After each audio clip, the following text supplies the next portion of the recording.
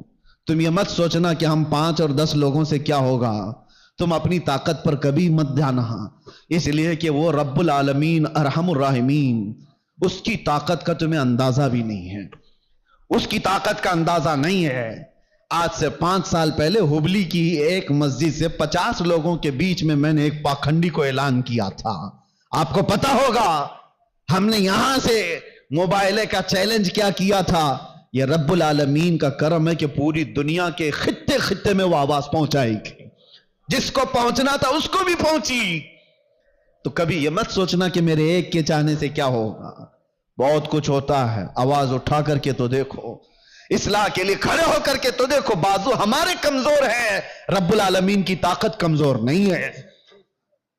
تم اگر کھڑے ہو گئے اصلاح کے لیے تو اللہ تعالیٰ غیب سے اسباب پیدا فرمائے گا۔ ایک نہیں مانے گا، 2 نہیں مانیں گے، ہو سکتا ہے کوئی تو جیالا ہوگا جو تمہاری دعوت پر لبیک کہے گا۔ تم اپنے گھر کی دعوت تھوڑی نہ دے رہے ہو۔ اگر 5 نوجوان کھڑے ہو گئے ہر محلے سے اور وہ دوسرے بچوں کی اصلاح کے لیے کوشش کرتے رہے، خدارا کبھی یہ مت کہنا کہ ہماری ٹیم میں آ جاؤ، ہماری ٹیم میں آ جاؤ، ہماری تنظیم میں آ جاؤ۔ ایک بات میں بتاتا ہوں، اس امت کی ایک رگ کو میں جانتا ہوں، یہ جتنی بھی بگڑی ہوئی ہو، باپ کا واسطہ، ماں کا واسطہ، استاد کا واسطہ، پیر کا واسطہ، ہو سکتا ہے ناکام ہو جائے۔ بگڑے ہوئے نوجوان کو ایک بار آمینہ کے لال کا واسطہ دے کر کے دیکھو، ایک بار میرے مصطفیٰ کے نام کا واسطہ دے کر کے دیکھو، اللہ تبارک و تعالیٰ اس کے ذہن و دماغ میں محبت پیدا کر ہی دے گا۔ یہ بگڑا ہوا ہے لیکن آج بھی اپنے نبی سے محبت رکھتا ہے، اور اسی محبت کا واسطہ دے کر کے اصلاح کا کام کرو۔ ورنہ آج جو میں سن کر کے آیا ہوں، کھڑے ہونے کی ہمت بھی نہیں تھی، اتنی دیر میں بول لیا، کھڑے ہونے کی ہمت نہیں تھی۔ بتاؤ میرے عزیزو، جس کے علاقے میں آ کر کے اس کو یہ خبر دے دی جائے کہ آپ کے علاقے میں بھائی بہن سے زنا کر رہا ہے، اسے بولنے کی کیا جرأت ہوگی، اسے کھڑے ہونے کی کیا طاقت ہوگی؟ دل دکھتا ہے۔ امت مصطفیٰ صلی اللہ تعالی علیہ وسلم اس پوزیشن پر آ گئی کہ ہم غیروں میں بھی یہ بات نہیں سن پاتے، غیروں میں یہ بات نہیں سن پاتے۔ مسلمانوں کے گھروں میں یہ چیز ہو سکتی ہے۔ اس لیے آج میرا یہ پیغام ہے، اگر سارے لوگ ذمہ داریوں کا احساس نہ کریں گے تو کل کو پکڑ ہماری بھی اور تمہاری بھی ہوگی۔ جماعت کے اراکین، اپنی ذمہ داریوں سے بھاگو مت۔ اللہ نے تمہیں کسی خاص مقصد کے لیے اس مسجد کی خدمت عطا کی ہے، ہر مسجد کے لیے کہہ رہا ہوں، اسی مسجد کی بات نہیں۔ تم اپنا کھویا ہوا وقار اٹھاؤ، سنبھالو۔ 2-4 لوگ تمہارے ان فیصلوں کے خلاف ہو جائیں گے، کوئی پرواہ نہ کرو۔ اس زمام کو مضبوطی سے پکڑ لو گے کہ معاشرے میں ان بے حیائیوں اور گندگیوں کو ہم ہونے نہیں دیں گے، تو ہو سکتا ہے 2-4 لوگ مخالف ہوں گے، لیکن دیکھنا اللہ تعالیٰ تمہاری غیب سے مدد کے لیے فرشتوں کو اتارے گا کہ امت مصطفیٰ کی اصلاح کے لیے بیٹھا ہوا ہے۔ دنیا کوستی ہے تو کوسے، لیکن آپ اپنی ذمہ داری پوری کرو۔ کوئی بچہ بگڑتا ہے تو معاشرے کے ذمہ دار اراکین جماعت اس کا بہت باریکی سے جائزہ لے اور اس پر پکڑ بنا ہے، ورنہ ہاتھ سے نکل جانے کے بعد پھر اصلاح نہیں ہوتی۔ اللہ تبارک و تعالی ہم کو خیر امت میں جس طرح سے رکھا ہے، ہمیشہ خیر امت کے اس لقب کو سنبھالنے کی توفیق عطا فرمائے۔